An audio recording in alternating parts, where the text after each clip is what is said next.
Apenas lembrando assim, próximo domingo nós temos ceia memorial, e quem sabe desde já você já não se prepara para participar da mesa de Jesus.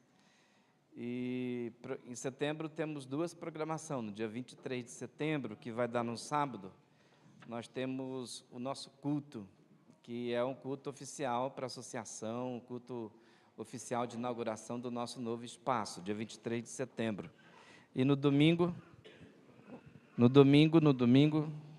achei que eu tinha que pegar outro microfone. No domingo, a gente tem um almoço, você vai encontrar algumas pessoas aí com esse cartaz aqui, é um almoço. Esse almoço tem a ver também com a nossa construção, com a nossa reforma. Então, essa é a programação nossa para o mês de setembro. Pastor, e agosto, né? Agosto fica agosto, entendeu, irmão? Evangelho de Lucas, capítulo de número 15, abra lá. Evangelho de Lucas, capítulo de número 15, a partir do verso de número 11.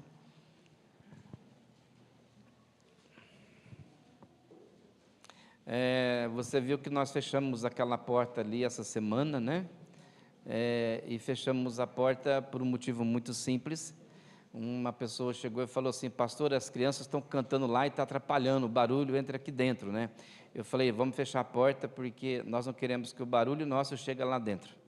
Nós não queremos atrapalhar as crianças. Deu para entender, né? As crianças não atrapalham, mas nós podemos atrapalhar elas. Então, nós fechamos aquela porta ali, nós estamos nos organizando para quando as crianças chegarem, elas aí ir para o culto parecido com o nosso, que tenha leitura bíblica, que tenha música, que elas façam oração, para que quando elas tiverem aquela idade de 11, 12 anos, possa ficar aqui e já saber o que significa prestar culto a Deus. Então, assim, se você ouve barulho de criança, nós vamos ficar em silêncio para a gente não atrapalhar elas, tá bom? Combinado assim? Amém? Todos concordam? Amém. Os que concordam, digam amém. Amém. O contrário, fica quieto. Evangelho de Lucas, capítulo 15, a partir do verso de número 11, é um texto muito famoso, acho que é o texto que você mais ouviu pregação, é sobre Lucas 15, a partir do verso de número 11. E eu vou usar esse texto da Bíblia Sagrada hoje para tocar num assunto que eu acho que não tem a ver com você. Por exemplo, eu não acho que você tem avental de vítima. Eu não sei se de repente na sua casa você posa de vítima. Eu não sei se na vida você se portou assim. Eu acho que isso não tem nada a ver com você. Mas é o texto da palavra de Deus que o Senhor colocou no meu coração para partilhar com vocês hoje à noite. Diz assim o verso de número 11. Disse mais: certo homem tinha 2 filhos. O mais moço disse ao pai: Pai, dá-me a parte dos bens que me cabe por herança. Então o pai repartiu seus bens entre eles. Poucos dias depois, o filho mais moço, juntando todas as suas coisas, partiu para um país distante e lá desperdiçou os seus bens, vivendo de modo irresponsável. E depois de gastar tudo, houve naquele país uma grande fome, e ele começou a passar necessidade. Então se colocou a serviço de um dos cidadãos do país, e este o mandou para seus campos para cuidar de porcos. Ele desejava encher o estômago com as alfarrobas, as bolotas que os porcos comiam, mas ninguém lhe dava nada. Ele, porém, caindo em si, disse: quantos empregados de meu pai têm fartura de comida? E eu estou aqui passando fome. Vou me levantar, irei até meu pai e lhe direi: Pai, pequei contra o céu e contra ti. Não sou mais digno de ser chamado teu filho. Trata-me como um dos teus empregados. E levantando-se, foi para seu pai. Estando ele ainda longe, seu pai o viu. Enchendo-se de compaixão e correndo, lançou-se ao seu pescoço e o beijou. E o filho lhe disse: Pai, pequei contra o céu e contra ti. Não sou mais digno de ser chamado teu filho. Mas o pai disse aos servos: Trazei depressa a melhor roupa e vestiu. Põe-lhe o anel no dedo e sandália nos pés. Trazei também o melhor bezerro. Matai-o, comamos e alegramo-nos, porque este meu filho estava morto e reviveu. Havia se perdido e foi achado. E começaram a alegrar-se. O filho mais velho estava no campo, E quando voltava, ao aproximar-se da casa, ouviu a música e as danças.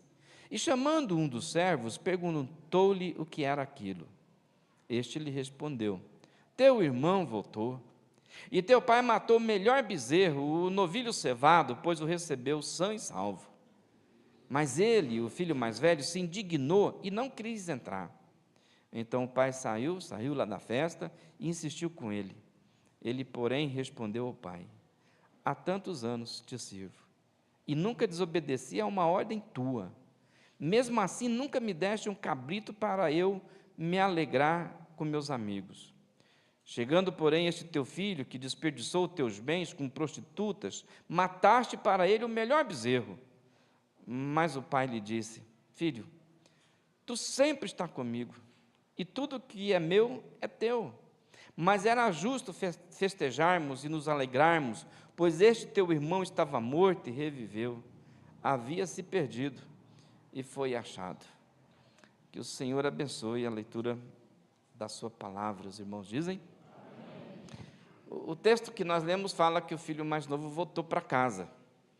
E quando volta para casa, o pai o avistou, diz o texto, ao longe, ainda no caminho, correu-lhe ao encontro, o abraçou, o beijou, e mandou que trouxesse vestes, roupas novas, anéis, sandálias, e mais do que isso, ele mandou que um dos empregados matasse o novilho cevado, aquele bezerro especial.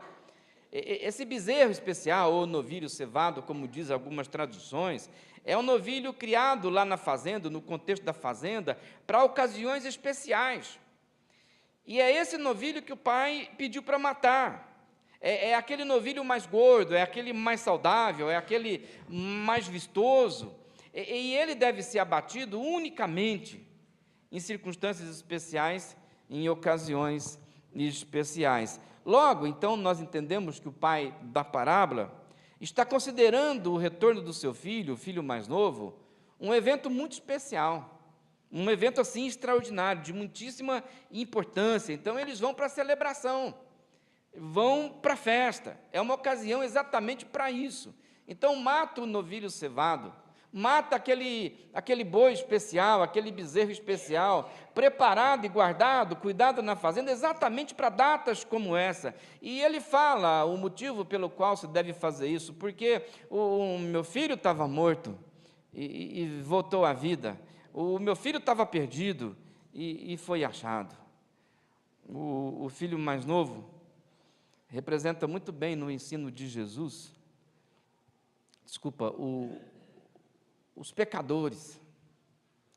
Na parábola, o filho mais novo, ele é uma metáfora dos publicanos, das prostitutas, gente que precisava voltar para Deus, gente que precisava voltar para o Pai, gente que precisava voltar ao ensino da palavra. Por isso Jesus os acolhia muito bem. E nessa parábola está passando exatamente esse sentimento do Pai. O Pai está dizendo: meu filho estava perdido e foi achado.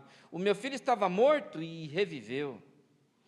Só que, enquanto a festa estava ruindo, enquanto a festa estava lá no auge, na casa do Pai, o filho mais velho vem do campo. Ele escuta o barulho da festa, ele chama um dos empregados, como nós acabamos de ler no texto, e pergunta o que é que está acontecendo. Um dos empregados diz para ele que o pai tinha dado uma festa, e ele está dando uma festa, e as pessoas estão lá festejando, tem comida à vontade, tem bebida à vontade, todos estão alegres, e o motivo é que o teu irmão que tinha ido embora, que ele voltou para casa, que ele retornou. O verso de número 26, se você não fechou a sua Bíblia, se os irmãos puderem deixar a Bíblia aqui no monitor, é exatamente isso que ele faz. No verso 26, ele chama um dos empregados e pergunta: o que está acontecendo aí? No versículo de número 27, está a explicação dos empregados. Olha, o seu irmão voltou assim, muito judiado, o seu irmão voltou assim, todo rasgado, maltrapilho, magro, a gente pelo menos supõe, porque estava sem comer, mas assim, no geral, o teu irmão está bem de saúde, e ele voltou e o teu pai está dando uma festa. E aí, vai um pouco daquilo que eu imagino, eu fico imaginando o filho mais velho dizer assim, era só o que faltava. Porque no versículo 28, ele se indignou. Ficou irado, indignado e não quis entrar na festa. Aquele meu irmão voltou. Aquele que desperdiçou os bens da nossa família voltou para casa. Voltou, aquele que gastou todo o dinheiro da nossa família, ou pelo menos uma parte do dinheiro da família, com bebida, com prostituta, ele voltou para casa. Esse meu irmão voltou e o meu pai está dando ainda uma festa para ele, mas era só o que faltava. Quem esse meu irmão pensa que é? Quem ele pensa que é de voltar depois do que fez? Ele não tinha que voltar. Porque a vida aqui em casa ficou muito melhor sem a presença dele. Porque, afinal de contas, ele sempre foi o problema da nossa família. Eu fico imaginando, assim, esse filho mais velho indignado, e fico pensando quantos de nós não passamos situações parecidas no nosso contexto de família. Ou a gente passou isso como vítima, ou a gente era protagonista do sofrimento alheio. É claro que às vezes não é muito fácil a relação entre irmãos e família. Mas agora sim, um parênteses aqui. Um parênteses. Se o casal tem só um filho, esse filho é o centro da atenção dos pais, tanto do pai como da mãe. E se ele é o centro da atenção, possivelmente chega uma hora que ele vai sofrer por causa disso. Porque ele vai para a escola, ele vai para o mercado de trabalho, ele vai ter que colocar a cara aí no mundo, e ele vai perceber que o mundo não gira em torno dele, como girava em casa em torno dele o mundo. Porque é filho único. E vai perceber que as coisas não acontecem por causa dele, que as pessoas em volta não é o pai nem a mãe dele. Mas se chega um segundo filho, e um terceiro filho, vira uma comunidade. O irmão Nilson tem uma comunidade na casa dele, o Denis tem uma comunidade já. Bom, eu também tenho. O meu pai, que teve 12, eu não sei se a gente fala comunidade ou multidão. Mas imagina assim, uma comunidade de 3 filhos. Ai, Deus. Porque na comunidade só destaca quem faz por merecer. Você tem lá 3 filhos, quem vai se destacar? Bom, se destaca quem fez por merecer. Por isso tem competição entre os irmãos. Porque os irmãos querem chamar para si a atenção do pai ou da mãe, porque eles querem se destacar no convívio de 3 irmãos. Eles querem se destacar. Agora, sabe quem sofre com isso? Quem sofre com isso é o Cristiano, o filho do meio. Quem sofre com isso é o Lucas. Quem é filho do meio aqui? Tem filho do meio aqui, né? Oh, meu pai. A situação do filho do meio, ela é meio crítica, irmãos. Porque enquanto ele era o mais novo, ele era o caçula.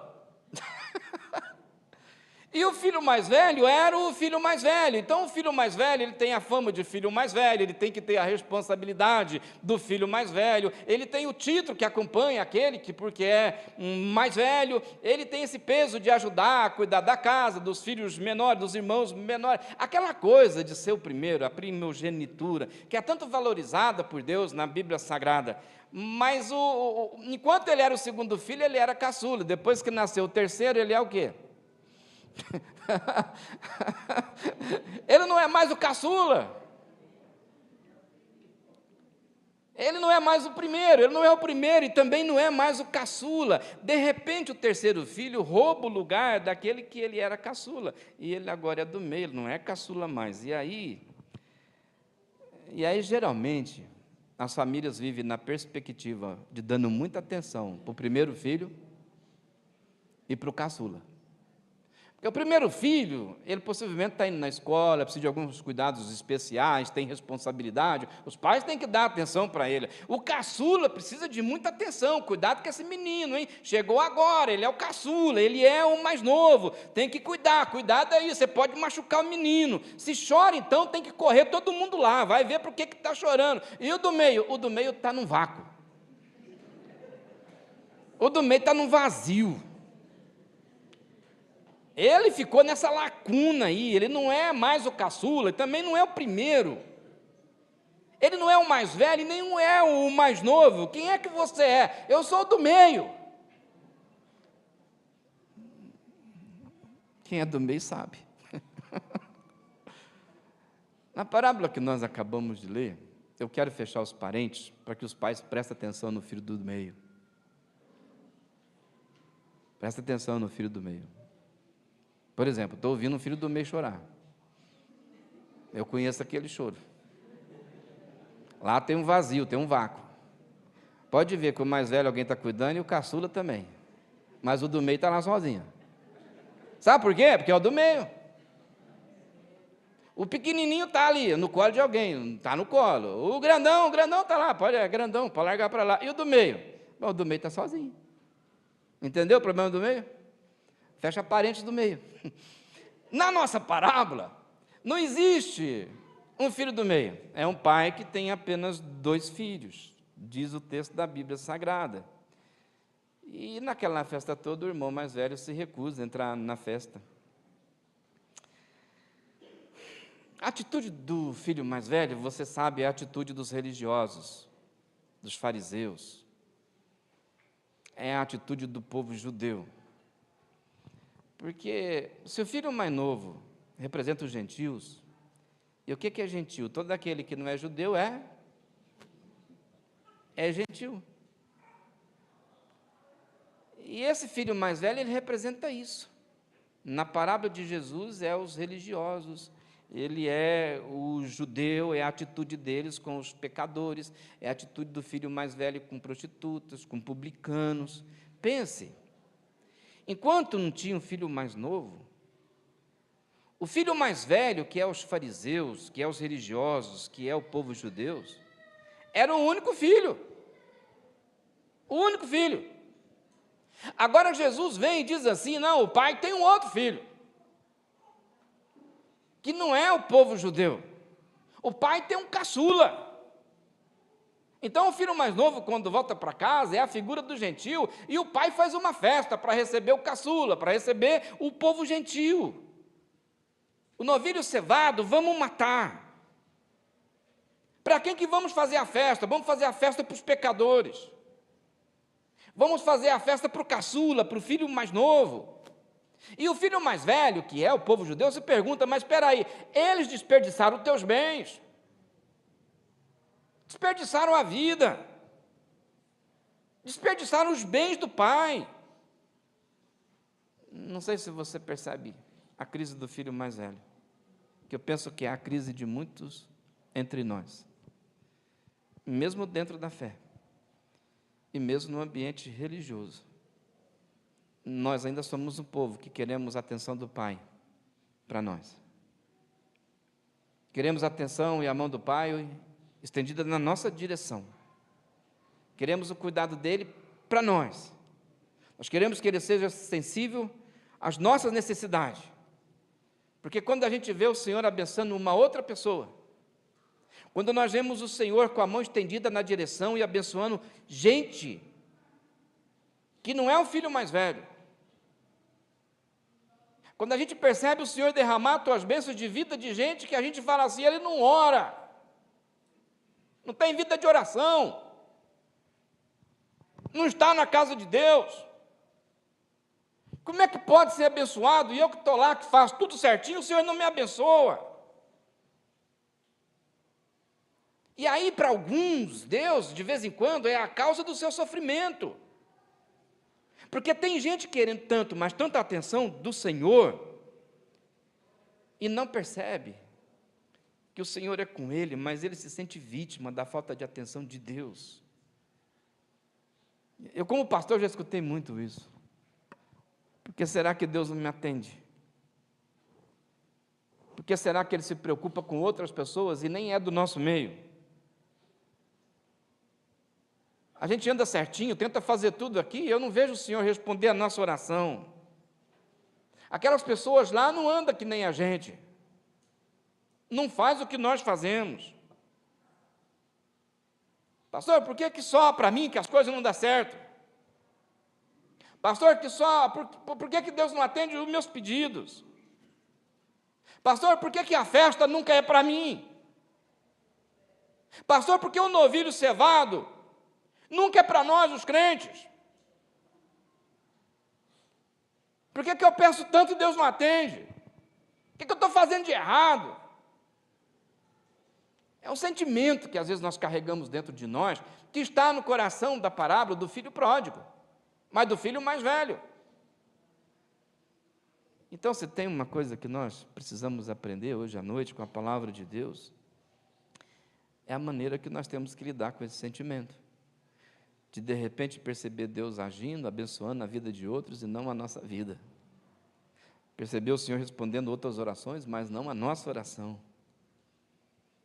E sabe, irmãos, se tem uma coisa que eu aprendo com tudo isso que nós acabamos de ler, é que cedo ou tarde, você e eu precisamos romper com esse nosso complexo de vítima.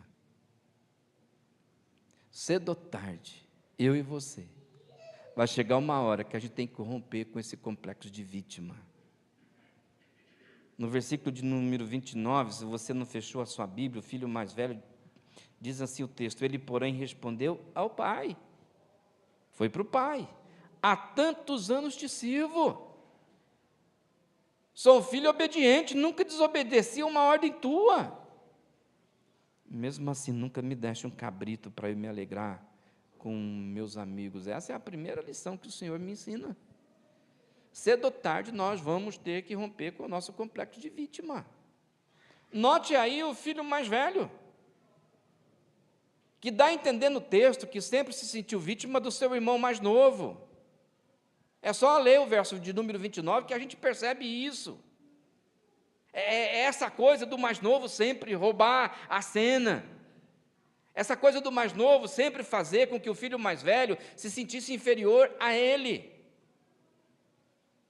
Esse sentimento que persegue a gente, que ocupa o nosso coração, que faz a gente se sentir inferior aos outros, menor do que as outras pessoas. Isso aqui habita o coração do filho mais velho na parábola. E possivelmente cresceu com esse complexo de vítima, que é mais ou menos assim: ninguém me ama. Pastor, ninguém me ama naquela igreja. Pastor, eu estou na PIB há um tempo e ninguém dá bola para mim. Pastor, tem frequentado lá os cultos da igreja. É assim, mas ninguém me percebe. O filho mais velho está dizendo: meu pai está sempre atrás do meu irmão mais novo. Meu pai está sempre fazendo as coisas para o meu irmão mais novo. Por que meu pai faz tudo para ele e para mim não faz? Por que ele tem privilégios que eu não tenho, junto do coração do pai ou do coração da mãe? Ah lá, ele vive cercado de atenção. Está vendo? Esse teu filho mais novo voltou e o senhor já está dando festa para ele. Uma festa no nome dele. Quanta gente que já não falou isso. Aí o pai, no verso de número 29, o filho que diz: há quanto tempo eu te sirvo, te obedeço, o senhor nunca me deu um cabrito. Isso é complexo de vítima, irmão. É gente que tem esse sentimento que fala assim: pastor, eu sempre estive aqui, ninguém me notou. Pastor, eu sempre fiz tudo certinho, nunca me retribuíram, nunca reconheceram. Pastor, eu estou aqui na igreja, eu sempre dei o meu melhor, mas ninguém reconhece o que eu faço. Eu sempre te servi e nunca o Senhor me deu um cabrito. Isso é complexo de vítima. Por que a gente sabe? Olha o que o pai fala para ele no versículo de número 31. Filho, tu sempre está comigo. E tudo que é meu é teu. E você está se rebaixando para o seu irmão mais novo. Teu irmão estava perdido na vida. Seu irmão estava morto. Filho mais velho da parábola não entendeu que o pai queria que ele vivesse em igualdade com ele, o pai. O que é meu é teu. Sabe qual é o problema, irmãos, de quem convive com esse sentimento de ser vítima? É que as pessoas que têm esse tipo de sentimento se nivelam por baixo. Porque no complexo de vítima, a pessoa acha que deveria ser parte de uma tragédia maior para pelo menos as pessoas derem atenção para ela, ser o centro de atenção para os outros. Então, precisaria de uma tragédia maior, de um sofrimento maior, porque quem sabe assim, eu não vou ser notado. As pessoas não vão me dar atenção, eu não vou ser o centro da atenção. O filho mais velho, que na parábola de Jesus nós sabemos são os religiosos, o povo judeu, queria ser o centro das atenções. E era. De alguma forma era. Mas pensa comigo, irmãos.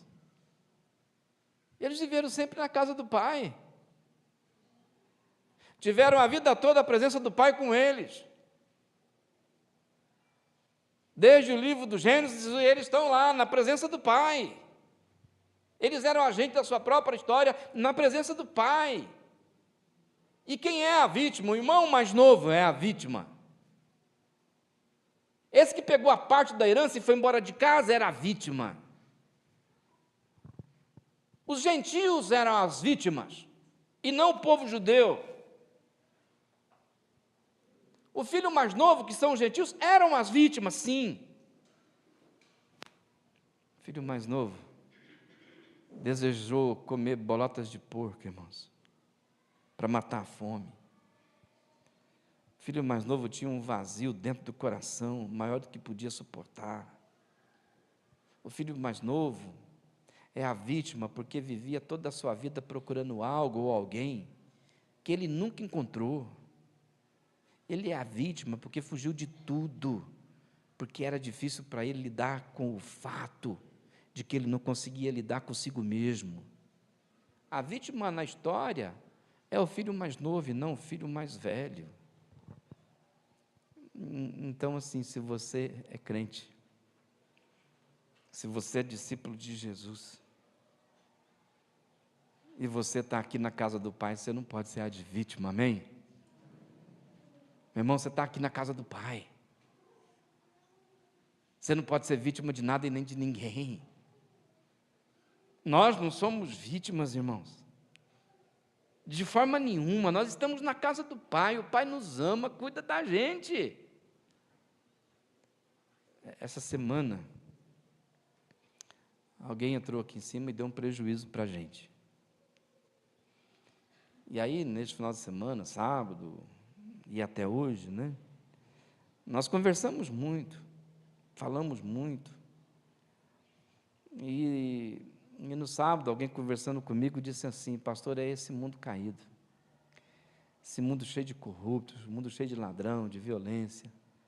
A igreja sempre vai sofrer nesse mundo. E eu fui embora para casa e não quis retrucar aquela conversa, mas eu não concordo com isso, irmãos.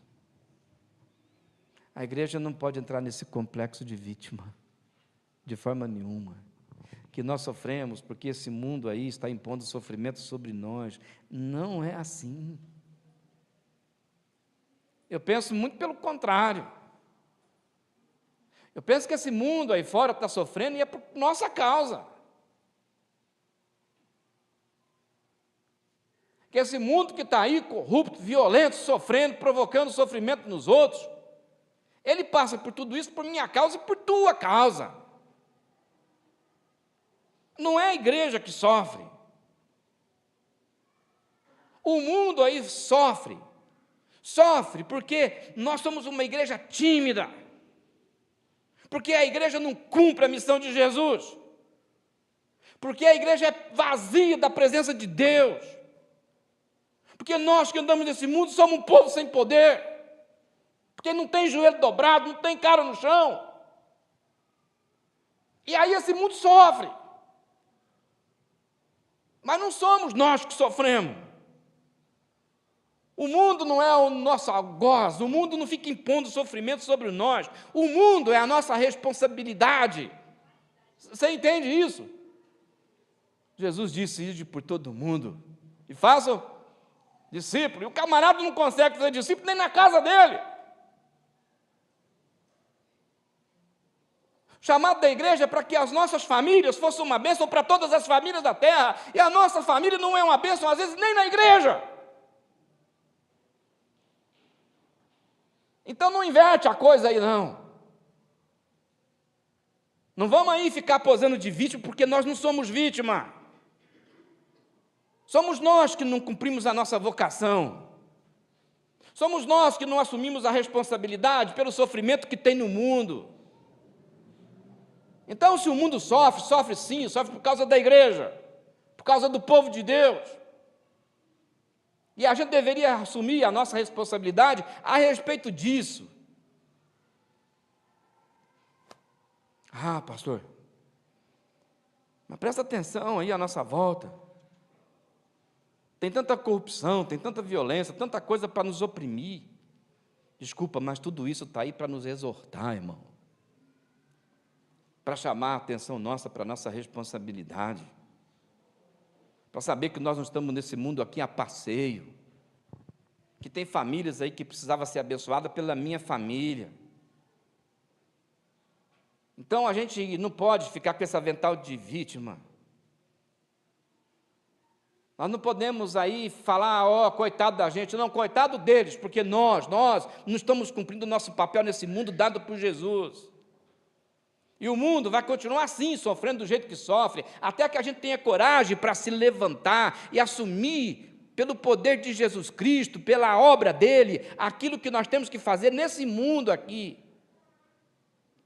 Quer ser uma bênção para todas as famílias da terra. É meu entendimento que não é o mundo que fica impondo sofrimento sobre nós, mas nós é que impomos sofrimento sobre o mundo. Ah, pastor, mas esse mundo aí, a Bíblia diz que é um mundo em trevas. E nós somos quem, irmãos? Nós somos quem, cara pálida? A Bíblia Sagrada diz que nós somos a luz do mundo. E se o mundo está aí em trevas, desse jeito aí, é porque está a luz aí, não está iluminando nada. Ah, mas esse mundo aí, pastor, ele é muito violento, é muito imoral, é muito corrupto, e você é o quê? Jesus disse que você é o sal da terra. Que a sua função é salgar. E também disse que um sal que não salga também não serve para nada, a não ser pisado pelos homens. E como tem crente sendo pisado pelos homens? Então a gente tem que tirar essa roupa de vítima aí. Somos nós que somos a luz deste mundo aqui. O filho mais novo é quem estava perdido. O mais velho está na casa do pai. Acredita. E volta, e quando volta, volta depois de muita humilhação, volta sabendo de si, volta descobrindo que ele não tinha como dar conta da própria vida. O que é uma lição para todos nós não damos conta de dar conta da nossa própria vida. A vida é muito para a gente sozinho, muito. Por isso que a gente casa, porque a vida é muito para um sozinho. Por isso que nós arrumamos uma companheira, porque é muito para a gente sozinho. A gente não pode ficar aí com esse vitimismo. Agora, como é que uma vítima desestabiliza o rapaz que está na casa do pai? Como é que a vítima deixa o filho mais velho com esse tipo de sentimento? Como pode roubar o chão dele? Como pode um ímpio roubar o nosso chão? Como pode um ímpio desestabilizar um povo que é chamado povo de Deus? E o filho mais velho tem que ouvir do pai: filho, não se rebaixe. Eu sempre estive com você. E você sempre esteve comigo. Tudo que eu tenho é teu. Se você vai se comparar a esse teu irmão que estava morto, que estava perdido, cuidado. O seu irmão é vítima, filho, não é você. Você não saiu da casa do pai. Você não comprou amizade descartável com o dinheiro que tinha. Você não comprou afeto de mulheres. Você não fez isso, filho. Você não foi parar no chiqueiro. Você não foi cuidar de porco. Meu filho, você sempre esteve na casa do pai. Você não é vítima de nada. Tira esse avental de vítima. Porque eu sou o teu pai, eu sempre estive com você. Como é que você fica aí posando com esse avental de vítima? Não pode. Irmãos, eu me recuso, em qualquer momento da minha vida, colocar uma roupa de vítima. Eu não me aceito. E você também não deveria aceitar. Eu não aceitei isso aqui porque a gente foi vítima, mas de forma nenhuma. Vítima foi quem entrou e levou o nosso bujão de gás. Bem feito para ele carregar aquele peso todo. Mas eu não sou vítima disso. Nós temos um Deus que um dia nos salvou por meio do seu Filho lá na cruz do Calvário. Nós somos um povo habitado pelo Espírito Santo, nós temos todas as condições de superar qualquer tipo de desafio que se coloca diante de nós. Você e eu passamos por uma pandemia, nós estamos vivos para continuar enfrentando qual que seja o desafio que tem pela frente. Nós temos futuro. Mesmo que as nossas lutas não sejam pequenas, nós somos habitantes da cidade celestial. O Senhor disse que virá nos buscar. Sabemos do nosso futuro. Nós somos um povo que podemos chegar em casa e colocar nossa cabeça no travesseiro e dormir em paz. E sabe por quê? Porque a paz de Jesus foi derramada sobre nós. Nós somos os portadores da paz de Jesus, para dar paz para aquelas famílias que não têm paz. Uma paz disponível para quem quiser. O Senhor tem me dado família, te deu marido, te deu esposa, te deu filhos, te deu um lugar para você morar, te deu gente para você repartir a vida, para repartir o coração, e a gente vai colocar roupa de vítima do quê? Eu não aceito esse negócio de ser vítima de alguma coisa, porque nós somos um povo que crê. A gente crê o quê, irmãos? Nós cremos que todas as coisas cooperam para o bem daqueles que amam a Deus. E que foi chamado segundo os seus propósitos. Eu não sei o que Deus vai fazer, como é que Ele vai transformar algumas coisas na sua vida, na minha vida em bem, mas eu sei de uma coisa, Ele vai. Porque Ele disse que iria. Como que isso aqui que aconteceu esse final de semana vai ser transformado em bem? Eu não sei, mas vai. Vamos ser abençoados, nós não somos vítima. Vítima é quem entrou e pegou alguma coisa que estava na igreja, irmãos. Essa pessoa é vítima. Então eu não aceito esse negócio de ser vítima. Mesmo quando eu sou vítima da maldade, mesmo quando eu sou vítima de falas, eu não me sinto vítima a hora nenhuma. Ah, falou isso do senhor, pastor? Que pena que falou. Diz que o senhor é assim, deve ser assim mesmo. Se a pessoa está falando, deve ser verdade. Mas o senhor não vai ficar bravo? Eu não, irmão, eu não sou vítima de nada. Eu não me sinto assim.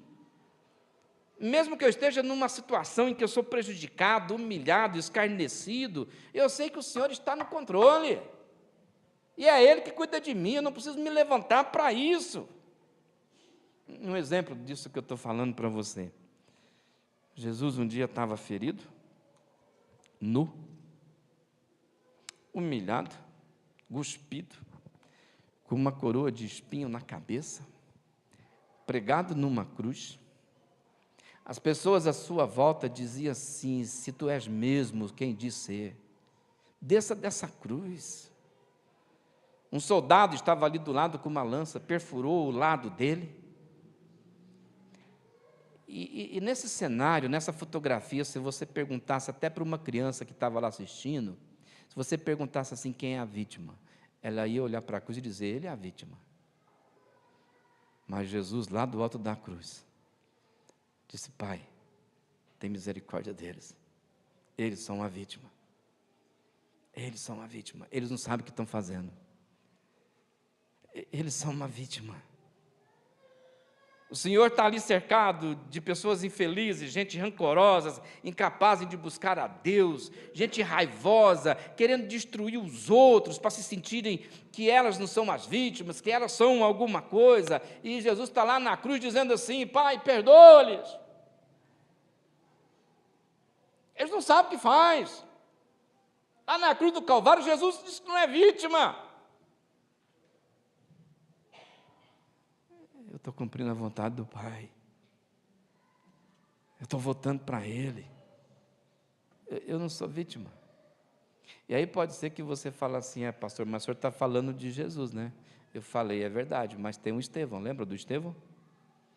Estevão diante do sacerdote, dos religiosos, dos fariseus, dos doutores da lei, todos eles à sua volta raivosos, porque o Estevão profetizava, dizendo assim, que eles têm um coração duro para a ação do Espírito de Deus. Vocês endurecem o coração para a mensagem do Espírito. E por causa da pregação de Estevão, eles cataram em pedras e apedrejaram o Estevão. E no meio do apedrejamento, o céu se abre para Estevão. Está registrado no livro de Atos dos Apóstolos que o Estevão diz assim: eu vejo o céu aberto e o Filho do Homem em pé, me esperando. E aí ele diz assim: Pai, não lhes impute esse pecado. Quem é a vítima? Não era o Estevão, era quem estava apedrejando. Estevão se recusou a colocar uma roupa de vítima. Imagina assim, você é crente, amém? Jesus salvou a tua vida, perfeito? Aí de repente você sai daqui, um camarada aponta uma arma para a tua cabeça. Quem é a vítima? Vamos trazer para a tua vida isso. Quem é a vítima? Você é crente, o cara te encontra, apronta uma arma para a tua cabeça. Meu irmão, deixa eu te falar, você não é a vítima. E sabe por que você não é a vítima? Porque se a pessoa atirar em você e morrer, você vai para onde? Para o céu. E morrer é lucro. Se por acaso ele atirar e você não morrer, você é um milagre vivo do poder de Deus. Quem é a vítima? O cara, porque se ele atirar e você morrer, irmão,